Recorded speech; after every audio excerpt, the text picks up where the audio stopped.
Dengan demikian, berarti tidak ada pesangon. Berarti RUU Cipta Kerja menghapus pesangon. Itu jelas di situ dikatakan.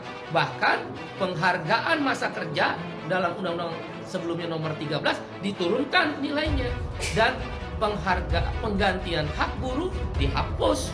Dibalikan kesepakatan pasti pengusaha menolak. Jelas pesangon hilang.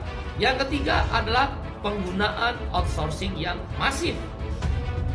Yang sebelumnya outsourcing hanya 5 jenis pekerjaan, sekarang diperbolehkan. Sekarang semua jenis pekerjaan dan tidak ada batas waktu. Seumur hidup anak kita, para ibu yang susah-susah menyekolahkan anaknya, yang berjibaku pontang-panting mencari rezeki tambah menyekolahkan anaknya, negara membuka ruang.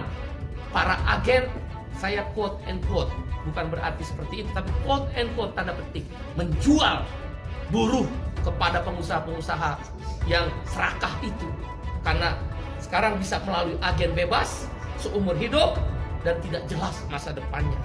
Yang keempat adalah alasannya karyawan kontrak sekarang bebas. Dulu karyawan kontrak harus ada persyaratan, boleh menggunakan karyawan kontrak kalau paling lama 3 tahun pekerjaan itu, jenis pekerjaan tertentu, untuk pre-pro, bukan mass product, bukan produksi massal dan sebagainya. Sekarang syarat itu dihapus, dibolehkan menggunakan karyawan kontrak semua jenis pekerjaan dengan batas waktu tidak tertentu. Wahai ibu-ibu dan bapak-bapak, anak-anak kita terancam dengan masa depannya yang dikontrak seumur hidup tanpa kejelasan nasibnya, dan di outsourcing seumur hidup melalui para agen-agen yang berbahaya buat negara ini, terlalu liberal, tidak ada perlindungan negara kepada rakyat. Yang kelima adalah social security, jaminan sosial dihapus, khususnya jaminan kesehatan dan jaminan pensiun.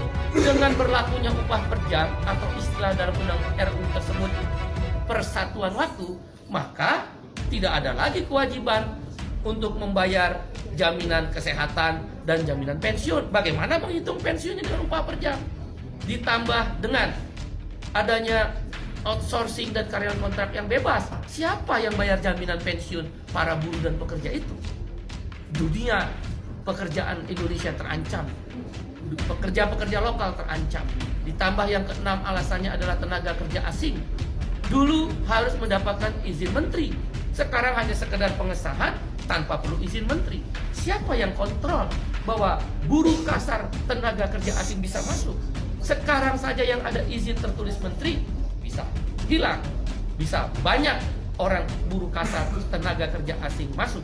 Sudahlah outsourcing, sudahlah kontrak bebas, sudahlah upah murah, sudahlah masa depan tidak ada, buruh-buruh asing bisa bekerja di startup dan lembaga pendidikan sekarang bebas untuk memakai jasa tenaga kerja asing.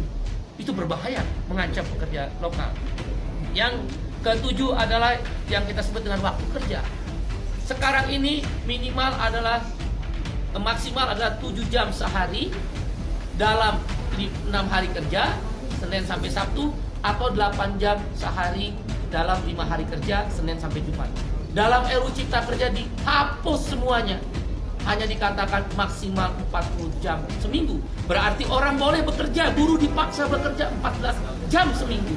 Dan buruh tidak diberi waktu istirahat, karena lemburnya boleh 18 jam dalam sehari. Dalam seminggu, maksud saya 18 minggu. Waktu kerjanya tidak lagi 7 jam atau 8 jam. Ini berbahaya untuk masa depan perlindungan kaum buruh. Dan hal-hal lainnya adalah sanksi pidana dihapuskan dengan RUU Cipta Kerja yang baru ini. Orang tidak bayar, pengusaha tidak bayar upah, tidak ada sanksi pidana. Terlambat bayar upah, tidak ada larangan. Kalau begitu kalau saya pengusaha bisa bayar upah 3 bulan sekali dong. Di mana negara kalau begitu? Kalau memang tujuannya investasi, kenapa tidak ada perlindungan? Kita setuju investasi, yang tidak kita setuju adalah tidak ada perlindungan. Dan kemudian hal lainnya yang kesembilan adalah bahwa PHK jadi mudah sekarang. Nggak perlu lagi ada negosiasi dan perundingan dengan serikat buruh, langsung ke PHI, dan PHI bisa langsung memutuskan Pengadilan Hubungan Industrial. Karena itu kami berpendapat 9 alasan KSPI menolak RUU Cipta Kerja yang sudah resmi diserahkan DPR akan dilakukan perlawanan. Bagaimana kalau kemudian DPR tetap mengesahkan RUU tersebut, ada 3 langkah yang kami lakukan. 1, aksi besar-besaran selama pembahasan di DPR, maupun kalaulah dipaksa untuk disahkan yang merugikan buruh tadi. Aksi nasional, aksi daerah, bahkan tidak menutup kemungkinan aksi yang melibatkan komponen yang lebih luas. Kawan-kawan mahasiswa, mereka terancam. Begitu masuk pasar kerja, tidak punya masa depan.